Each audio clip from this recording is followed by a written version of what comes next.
start calling people down.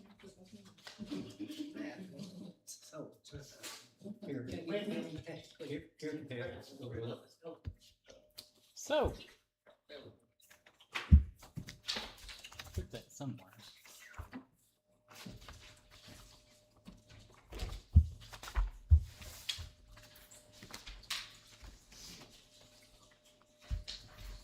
What did we cover last week? Accountability. Accountability. Well, what about it? Accountability to yourself, to God. Okay. Actions. Okay. What else? Here's a test question for you. What percentage of churches are growing by conversion? About 5%. About 5%. 15,000 churches. That's close. That's close. Oh. Anything else we covered last Friday? Attendance was the main reason they closed. Mm-hmm. Anything else? So, we've been talking. Is because it's transfer. What now? The growth. It's because of transfers, yeah, not conversions. So, let me pull my verse back here for a second. So, something we're going to look at tonight, more of an open forum type situation tonight, and you all get to participate in some teaching here, is to look at something else that we've talked about, being accountable. Some other things that we need to do in the 2026, and now those of you sitting here made it to 2026. Those that are not sitting here, we don't know if they made it to 2026, but those that are sitting here, we know made it to 2026. So Sharon rang in the new year. So has anybody, let me ask you a question because I think of this. Has anybody been up to the Amish to see the Christmas light show? No. Y'all not seen it? Well, the last time I went up there to the Amish, we went up there to see the Christmas light show, and there's a reason for this, and you'll see, but I wanted to show you a picture that I took when we went up to see the Amish Christmas lights. That's why I started saying, I don't remember. That's what I was saying. Man, that is so pretty. So, I love it.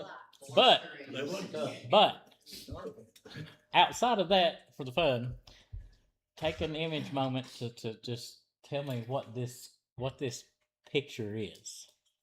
Darkness, black, whatever. Okay. Nothing. So there's nothing there. It's just Thanks, Spring. black, completely black. So tell me, give me your definition of this word. Please let me get into Now, let me give you the context of what this word, what definition I'm asking for is, as in you are not asking please, but to please someone. What does that mean? Make them happy. Okay. Anything else? candy. Please the Lord. Okay. Anything else? If we look just by the dictionary of this word in the context that we're talking about for just a moment, one of the things that's mentioned is to gratify, to please the mind, to satisfy something or to content something, to prefer, to have satisfaction in, or to like, or to choose. These are all relative to the word please. And when we look at some things that we're going to look at here in just a moment regarding this word. Now, one of the things that we find, I'm going to give you some verses tonight to give you just a little bit of the foundational building blocks. I want this to be something you take and study further and look further into than what I give you tonight. But this is something moving into 2026, the start of a new year, as we move forward. this is something I want you to take and study on. So I'm going to give you the first set of verses that we're going to look at for a second in Ephesians 5. Ephesians 5. For you were sometimes darkness, but now are ye light in the Lord. Walk as children of light. For the fruit of the Spirit is in all goodness and righteousness and truth, proving what is acceptable unto the Lord. In 2 Timothy, I think it's the second chapter that he tells, when he wrote to Timothy in 2 Timothy, he tells him to study. To do what? Show yourself approved. And what else does it say? Nope. Nope, before that. Study to show yourself approved. Like the man of God. Nope. Nope. What did it say? Study to show thyself approved. Anybody know? You got the rest of it, but you're missing two words. Study to show thyself approved To God. unto God. A workman that needeth not to be ashamed. And what else is it? Dividing the word of God. Rightly dividing the word of truth. But the first part of that, I've heard it so many times when people get into a debate or conversation and they bring up something regarding a preacher, they always bring this verse up. And then I always ask them, well, go back and read the first 14 verses and get me to 15 and tell me where that the preacher was mentioned. Guess what? It's not in there. So who is this referring to? When he tells Timothy this, who does this refer to? Us. Us. To study to show thyself approved unto God. God. See, mindset in the world today is that everything requires education and credentials. Do you know there are churches right now that if you do not have a set amount of experience, if, for an example, some require a degree, a master's or a doctorate degree in some relative form to do with religion or ministry or something along those lines, or they do not believe you are qualified to pastor. Is that not true? Yep. There are other churches that believe that, well, I'll give you an example. There was a woman told me just in the last 6 weeks, told me she's been in church as long as I ever known, longer in my life. Her dad was a pastor when she grew up. And one of the very things she said to me was the person that's in their pulpit right now, I don't know if they put him in as interim pastor or what, but he's about 7 years old. And her very words was, as she said, I don't know why that they thought that they needed to do that, because there's no way that a 26-year-old is going to be able to bring things to the level of all of us old people. There's no experience and no education. Those very words. So we brought ourselves, and I say ourselves, but we brought ourselves to setting some standards, and we brought ourselves to setting ourselves some guidelines and standards that, okay, I'll give you an example. If any of you, let's just use Ginger for the example. All right. If Ginger needs surgery, now I'm using Ginger for an example because Ginger's worked in the hospital like me. Ginger needs surgery. Listen, not all doctors that everybody thinks are so great, you don't see the real thing. Let me just put it that way. 5 minutes in their office don't mean nothing. It doesn't, Ginger. No, it does not. So I'm just saying this because I'm going to show you in a minute. But Ginger needs surgery. And they come in there and tell her, well, we have 2 doctors here that can do this. We've got one that's been here for 50 years. And he still leaves drain tubes in you, and you'll stay in the hospital for a few days, and you'll go home. Everybody does great. We've got another one we just hired. He's brand new, straight out of school. He pulled 4 years at UT with the head surgeons. And he's come to work here, and we're going to let him do the same surgery. But he don't do it like the other doctor. He does it by laser and a robotic surgeon, which we have robotic surgery now here at Middlesboro even, where a robot literally does the surgery in the OR. So we've got these 2 options. Now, what's the first thing you run through your mind? Experience. So you're setting a standard, right? Because they're going to cut you open and you need experience. It doesn't matter that the one that they just hired is the smartest one of his class. Huh? That's one I would take. It doesn't matter to a lot of people that he has trained with the top elite in a huge university hospital before he came here. None of that counts. The first thing people jump to is, I want the one that's been doing it for 50 years. Do you ever think in your mind, though, think about this, and I just use this because Ginger can tell you ever think in your mind to say, I would like to speak to the nurses, and I'd like to ask them what they see in these patients after they're brought out of the OR? You know, actually, I asked them what prayer and I guess halfway out. Yeah. Oh, that was about the beer, Uh-huh. something unusual. Yeah. You very well know, you have to be very careful what you tell that patient. Oh, yes. That's what I started. Oh, yes. But you think about it. What if you said, well, I'd like to talk to the surgery staff and I'd like to talk to the nurses that take care of the post-op patients for the 2 or 3 days before they go home, and I want to know what they say. Well, if you could get those stories verbatim as they would like to tell you, your whole entire observation opinion would change immediately. Immediately. I'm telling you, just trust me on this. So I'm saying that to say this. We've set a standard. We've got ourselves in a standard. And you'll see where that plays off in our lives here in just a moment. But one of the things that comes down to it, and this is a very intricate problem when you have this very issue. Do you know that this picture is a set of identical twin brothers and a set of identical twin sisters that married each other? They literally married sisters and brothers. And then they had children, which, as you can tell, look very closely alike also. But what we have going on in today's time that we're seeing is that the world and the church has blended so much and crisscrossed that now we're really having trouble figuring out what is the church and what's the world. What is acceptable and what is unacceptable? What is our standards and what are not standards? We talked about in class before of things that churches let go on and do now that would never be allowed 30, 40, 50 years ago. Well, somebody with a standard changed that somewhere that they got to. But when we get to Ephesians, and we're talking about this part in Ephesians with these verses, particularly verse number 10, which says, proving what is acceptable unto the Lord. The first thing that we are taught not to do, is to be deceived. Do not be deceived. We actually, as you sitting in this room, are responsible for ourselves, the people around us, the rest of the church. You are responsible to not be deceived. I don't care what preacher, and Steve's not here, but he would say it anyway. I don't care what preacher is in the pulpit. If they're quoting you Bible, whose job is it to check it?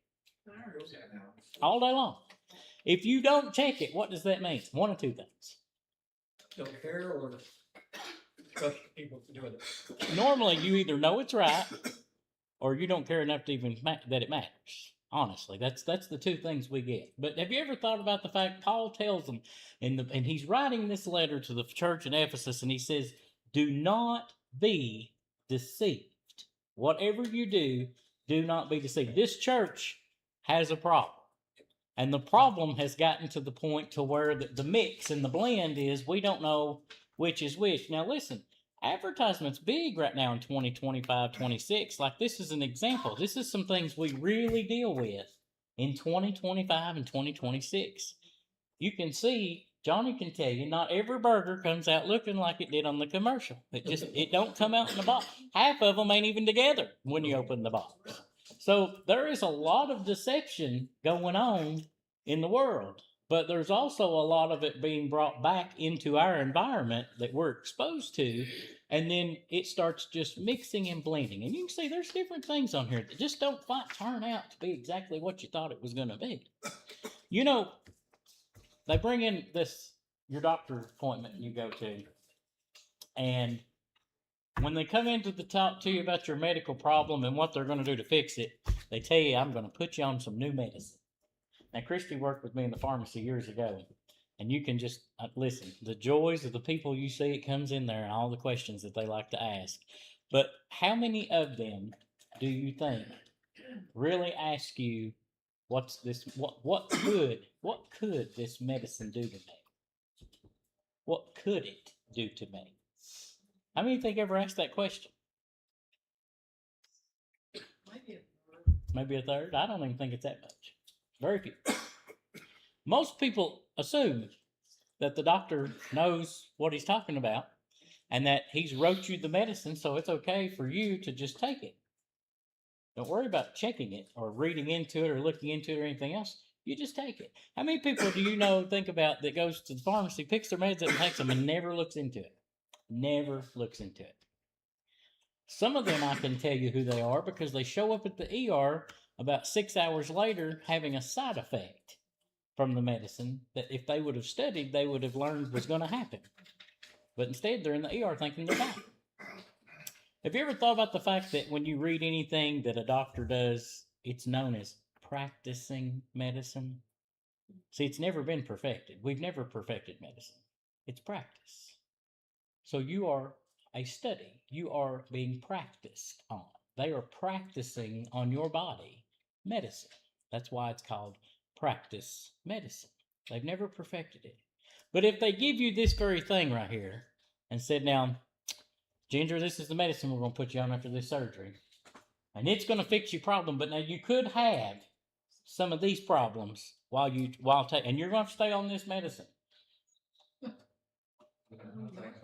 Huh? Most people look at that and say, okay, I'm going to die. From the medicine that they gave me, I'm probably going to die. One medicine causes enough side effects, and then you come back with another problem. What happens? More medicine. We got to have something to treat one of these problems from what we cause. So now I got to have another pill to treat that one. That's how the pharmacy gets good business. See, they keep prescribing and they keep writing. Then you come in. Courtney May can tell you she works. So then they'll say, I'm gonna write you something for nausea because you may get sick at your stomach. So we'll go ahead and write that, and then so on and so forth. The trail leads. But as we go, there's less and less and less that we're checking into. Most of you in this room that takes medicine right now probably cannot tell me what true side effects are on the medicine that you take. If you knew that, you would be shocked at how many side effects you actually already have and you are having that you never realized and paid attention to. It would shock you. If you really looked into it, you probably realize that it's causing more problems in some cases than what it's fixing.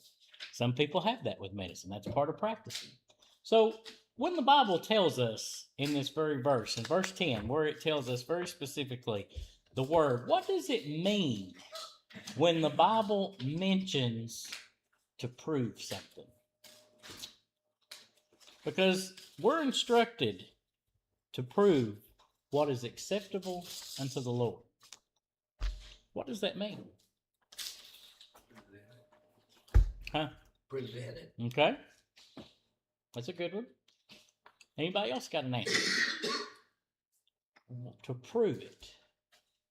You ever hear people say sometimes, prove it? The show. Huh? The show. Okay. Vacuum salesman comes to your door, Rainbow comes, and he says it'll suck so hard it'll pull the carpet off the floor. Ginger is going to let them vacuum the whole house. You can. Letting them prove it. And really what she's doing, she's getting a free vacuum into the house for the demonstrator. But that's what we have in our mind. Prove it. Prove it to me. Prove it. Just go ahead and prove it. Well, if we're proving something, what does that mean? How do we prove something? How do we prove something? Because the verse says, proving what is acceptable unto the Lord. How do I do that? Try it out. Try it out.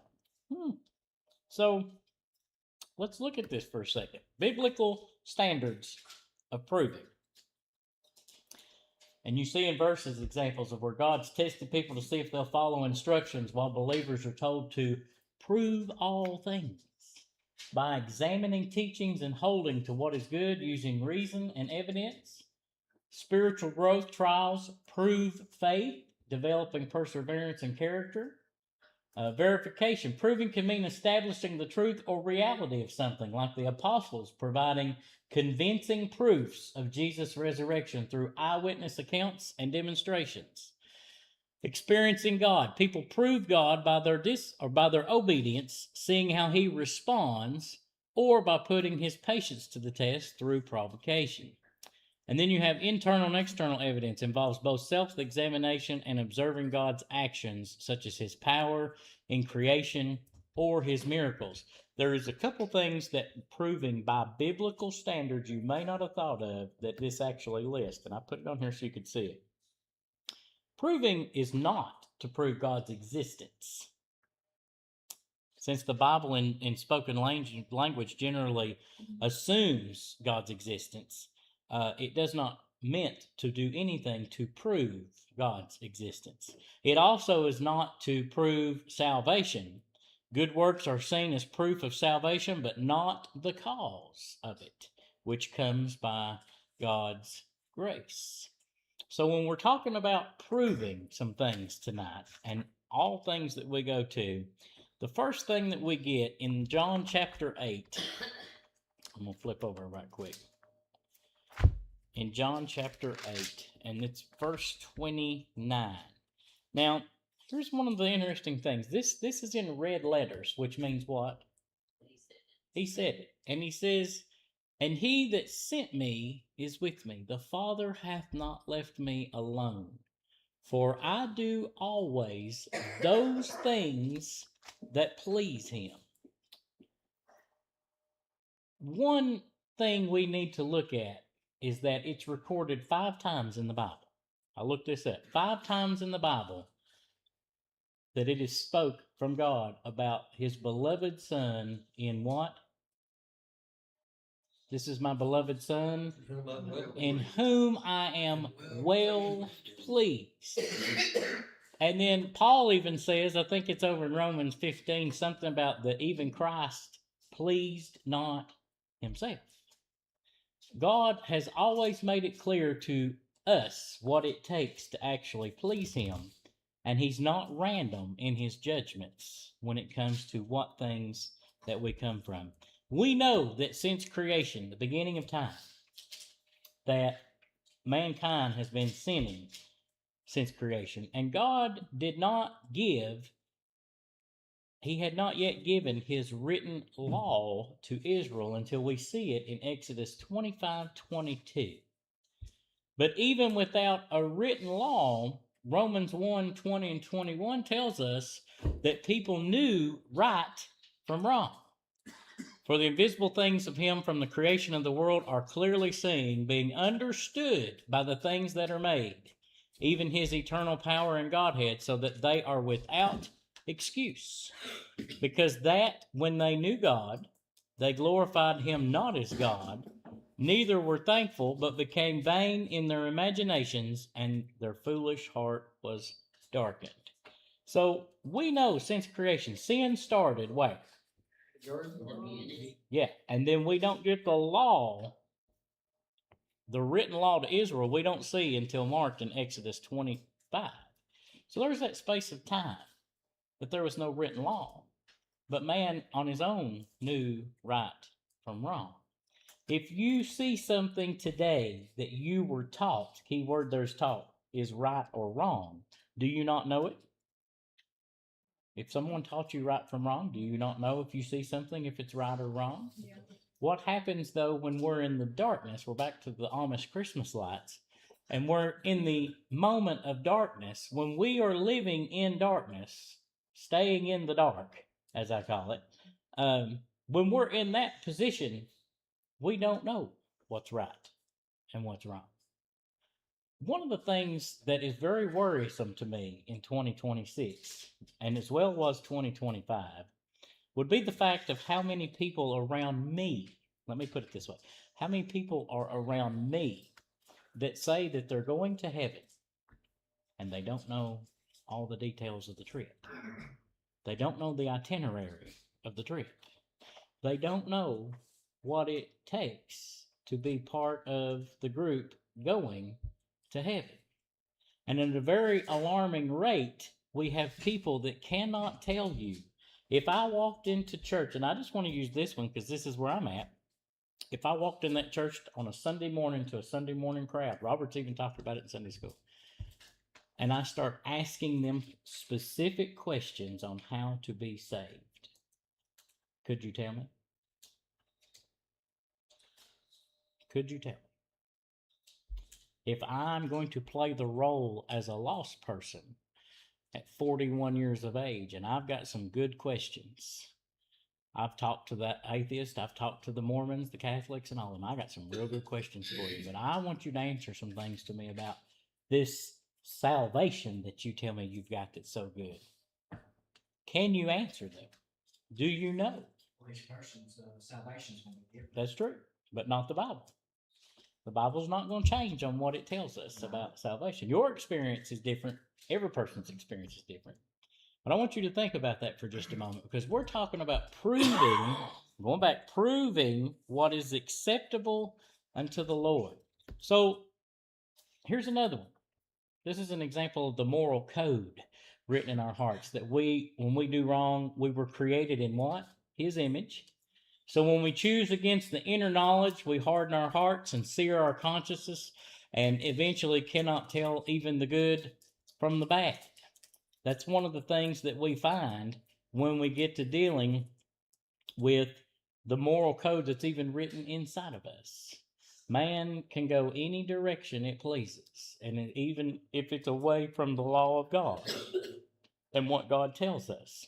But the first question I want to ask you is, by the Bible, what's the first thing you got to do to please Him?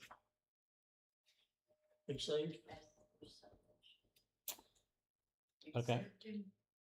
Okay. Any Bible verses that backs your statement? Okay. Any others? Okay. Any other examples? Well, the first thing we got to do to please God. You ever thought about that? Proving all things. Proving. What is acceptable unto the Lord. So the first thing Paul tells in Romans is confession. And believe in your heart that God's raised him from the dead, thou shalt be saved. For with the heart man believeth unto righteousness, and with the mouth confession is made unto salvation. And as Robert mentioned, but without faith, it is impossible to what? To believe him, or to please him, I'm sorry. For he that cometh to God must believe that he is, and that he is a rewarder of them that diligently seek him. So our first thing, the very first thing that we have to do to please God is to believe. Because without faith, it is impossible. Do you know how many people walk on this earth today that do not believe everything the Bible speaks of? They believe some of it is history. Not a fiction book, but history, and that's for that day and time, but not for this day and time or this generation. That's one of the things they look at. One of the things David wrote in Psalms, very familiar place.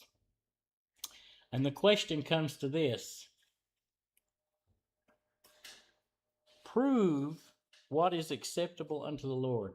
How much do you think right now, just January the 2nd, 2026, how much do you think from what you know and observe people in around you, how many people do you think really trust the Lord? What do you think? You know a few? Okay. Huh? I know one. Johnny knows one? Okay. How many of you think really trust the Lord? Now, if we're going to please God, remember, think about this. If we are going to please God, how many people trust Him? Put yourself in this mindset. As a parent, or when you were a child and your parents were around, if you did something to please your parents, they usually would commend you on something you've done. A good job. That's a good job. You've done good. Keep it up. You know, I like what you're doing. Keep doing it. There's some commendment on what you're doing. But once that they kind of pep you up and you know that it pleases them, what are you going to do?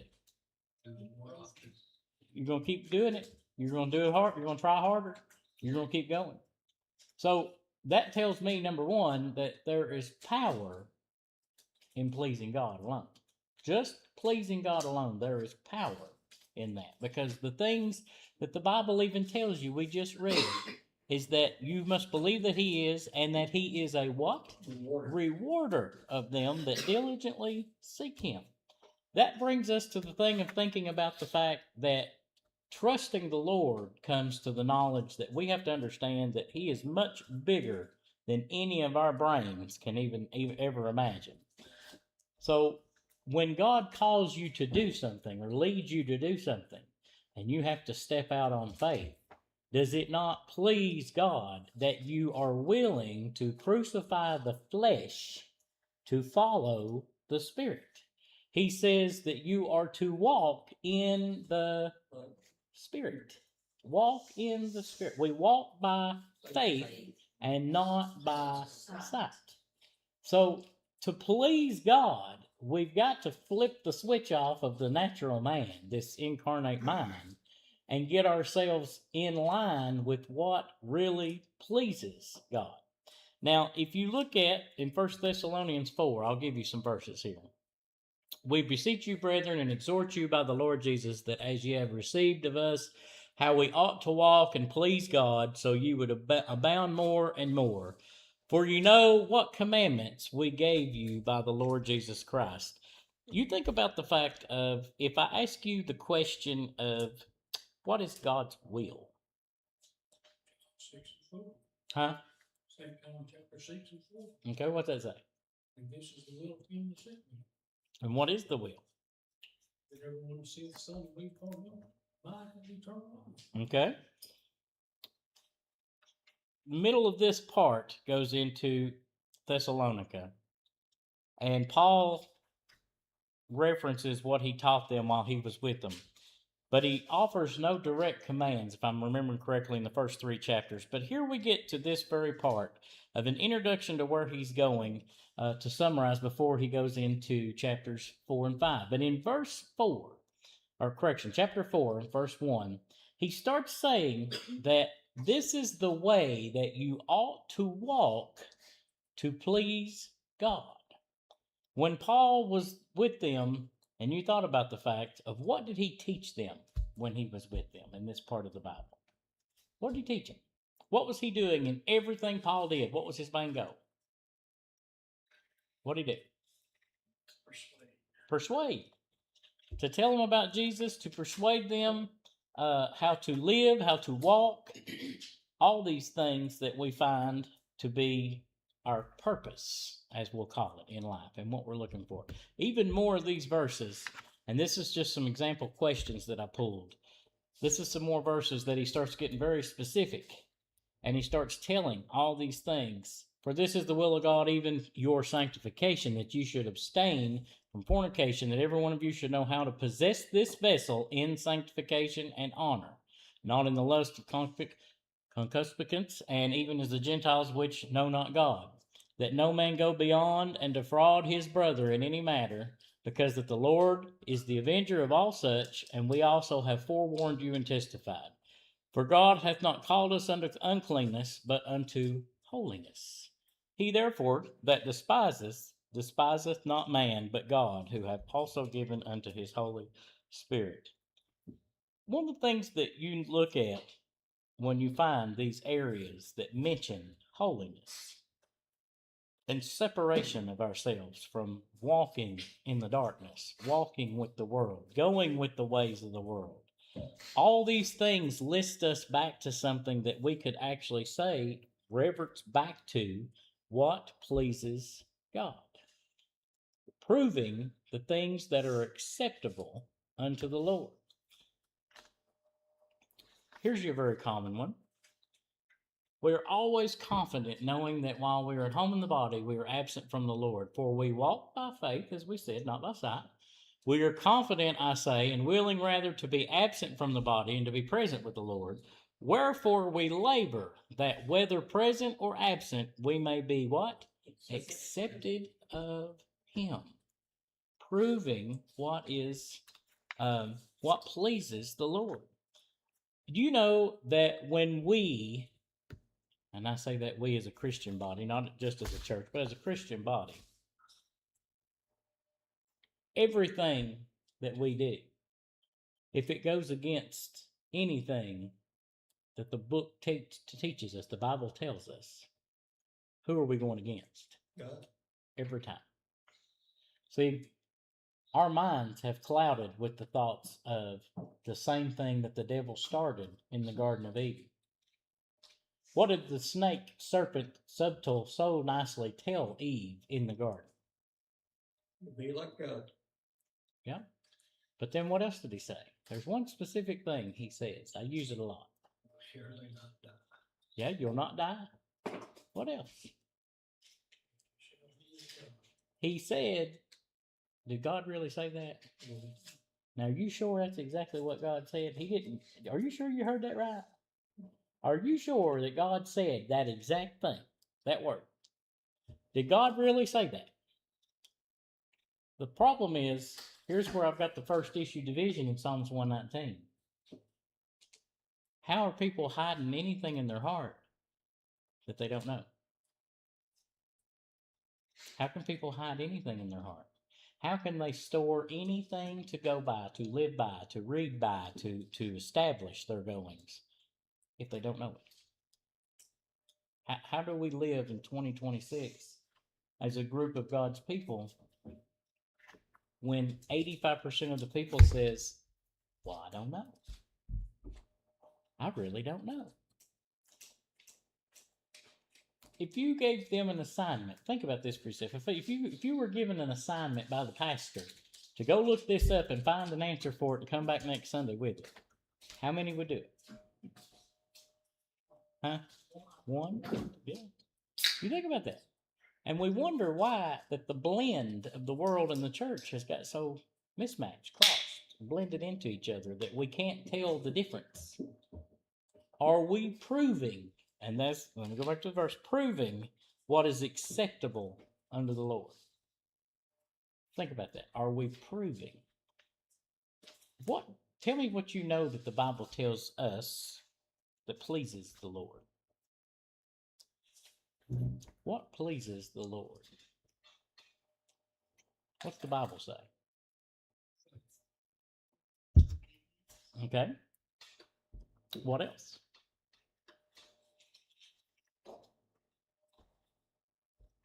What does the Bible say that pleases the Lord?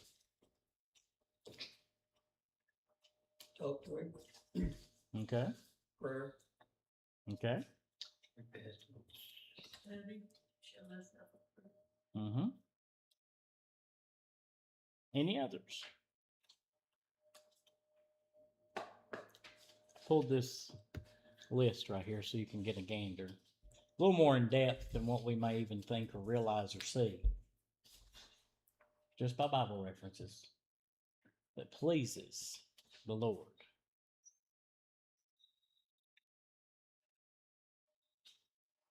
There is a song, done it years ago, about is my Lord truly satisfied with me? Yeah. Let's just change the words of that song for just a moment to say, is he pleased with where we're at today in 2026? If you measure up to the book just exactly in what it teaches us and how we strive to live, as some preachers and older preachers, I've heard it said many a times that it's a pressing way. It's a pressing way. Heartaches come, struggles come, troubles come, trials come, burdens come, sorrows come, all these things come. And you still got to press on. It's a pressing way. You've still got to press on. All of that being to try your faith, just like being tried in the fire, as the Bible says. But I want you to think about the fact of what we're doing right now in our lives today in 2026. Second day of the year we've started. And just really think about, is the Lord really pleased with what I'm doing in 2026? If we measure up to any standards whatsoever in our lives, I've always said it this way, we can't allow a lot of things to come into our habitat because the fact of us being natural creatures is going to cause us to fail. Okay? If Rick has a bowl of soup beans sitting in front of him, They get there. the odds of him eating it is very likely. Is it not? Very likely. Because temptation's all around. The snare and the trap's done set out in front of us. It's already there. But the problem I've got is that I'm seeing and learning that the more we adapt to and the more we keep blending with in the generations as we move forward in the church, we can't see the trap. We can't see the snare. Because now people can't decide what's gospel and what's just word of mouth, hearsay. People don't know the difference. I have said many places, and I've done it even here before, I've even talked about Moses in the ark. And I've had multiples agree with me that Moses did, he spent all that time in the ark. And it takes a while before they ever come back later, somebody corrected them to say, hey, Moses was not on the ark. I knew that. On purpose, I said it. But that's how blended we've gotten to where we get in our lives, is that things seem to blend so much. Things seem to get so crossed, and they look so much alike that I've even heard it said of, somebody said the other day about a church they went to and visited in the area that they didn't know, they thought they went to a concert. They thought they was at a rock concert. Now, this was a church service, but they thought they were in a rock concert because of the way it was being done. And I said, was it any different than the concerts you've been to? No, it was just like a rock concert that I've been to. How much blend pleases God? What are we proving to Him that is acceptable and is pleasing to Him in our lives? I've always said lip service won't do it. You can't come in, sit on the bench, and go out and tell everybody you was at church Sunday morning. You attend church every Sunday morning. That holds no ground. That holds absolutely no ground. That's fake service, if anything else. That's fake worship, if anything else. Because you're not playing with a toy. You're not playing with someone that doesn't know the hair on top of your head that can, like that, take you out of here. That's exactly how quick it can go. Like that, you can be out of here. But are we really pleasing Him? I always say that in a perspective that way, because sometimes silence is the right thing to do and listen. Sometimes testifying is the thing to do, singing, preaching, whatever it is that God's telling us to do. But you think about just this example list I use. How much are we who else do we live for? Because our problem is we're trying to please everybody else. Everybody know people pleasers that wants to do something to make everybody happy? Everybody's got to be happy or they're not happy. They try to make everybody satisfied and happy in everything they do.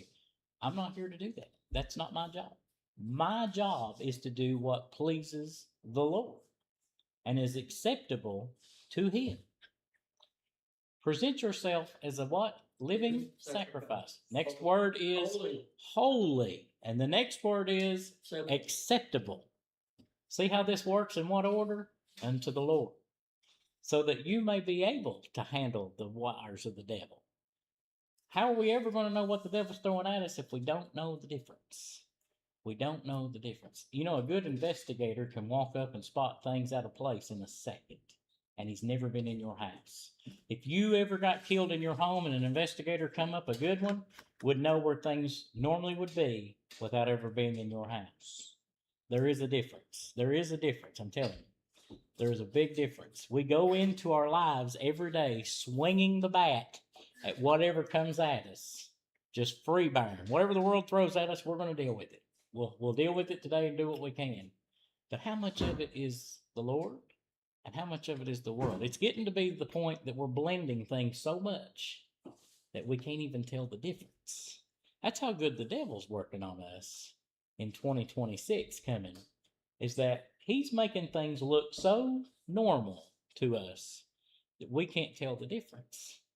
If we're not going by the book and really getting it in our heads, learning, studying to show ourselves approved unto God, this is where the accountability is coming up, and our responsibility ourselves tonight, every one of us, our responsibility is there should be never, I don't mean this bad, but there should never be anybody teaching you the Bible, except an elder.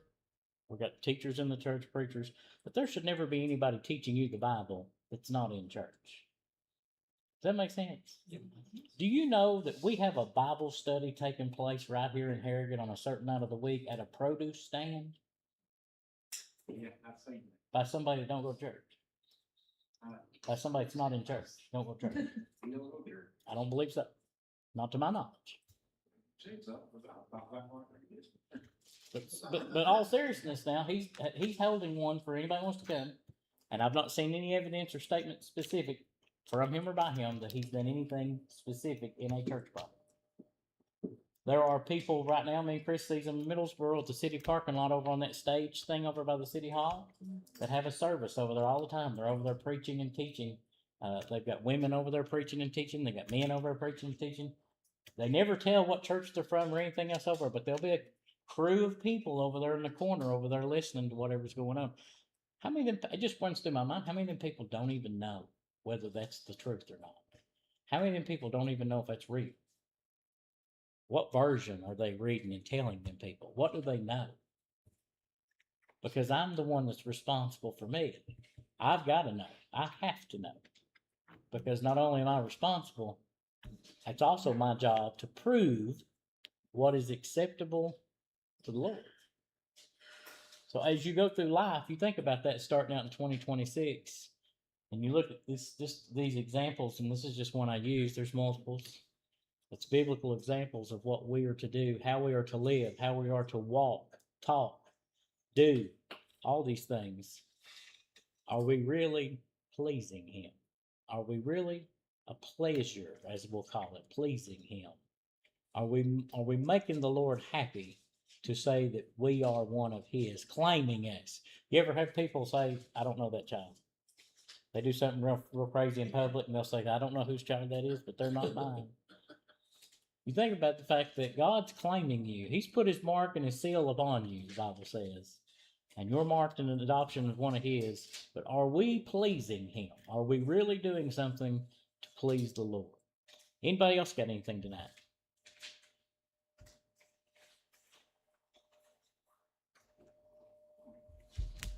Anybody?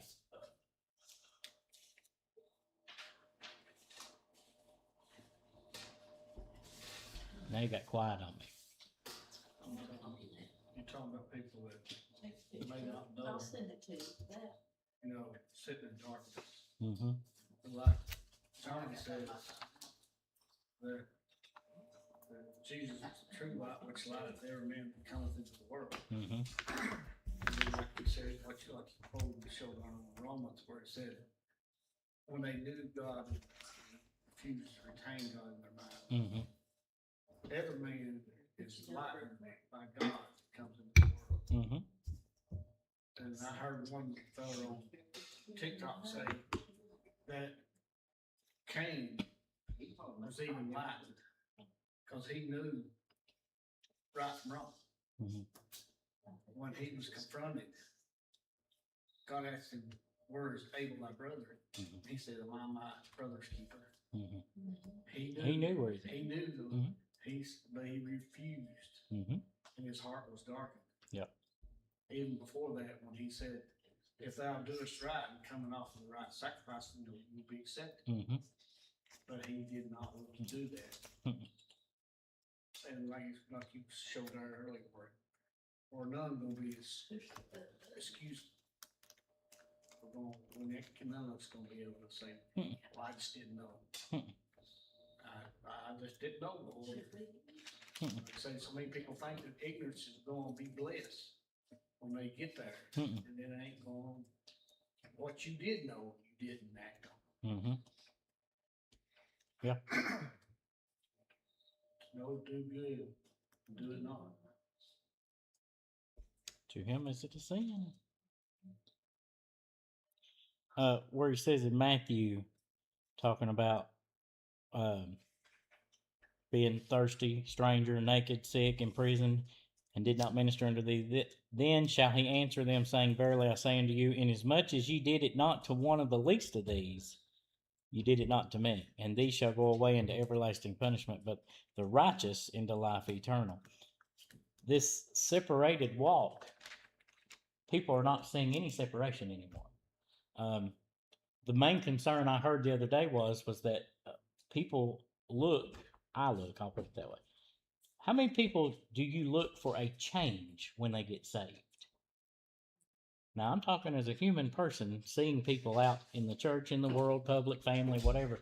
They come running to you excited saying, I got saved. Now, Johnny can tell you that he got saved on the porch.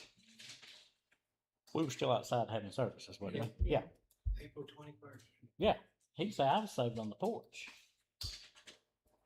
But the question comes down to, when we get to seeing this very issue, is where's the separation? The Bible teaches me that you are a new creature. And the old man has what? He died. He got it. If the world is still going on in you and you're still living in the darkness, the flesh is still doing the works of the flesh in the darkness, then that separation, we're not seeing a good separation, and the blend is there. We're getting back to that identical problem of we don't know who's who. We don't know what's what. We don't know which is which. The tossing of every wind of doctrine. Everybody gets blown around. I know people right now that would come to this church and join tomorrow and be perfectly okay with everything we say, do, and believe in our doctrine, and would leave this church and go to another one verbatim opposite of our belief and be okay with it tomorrow. That's how much blend we have, perception. People go with whatever they hear and learn. What are we doing that is pleasing unto God? You think about that. That's a daily walk question. You get to take this tonight and build on this as a thing for reflection moving into 2026. But the question always comes up is, what are we doing proving? Because if he's a rewarder and we're doing things that pleases him, what's he going to do? Reward. That's pretty plain, ain't it? Blessing us. Anybody else got anything tonight?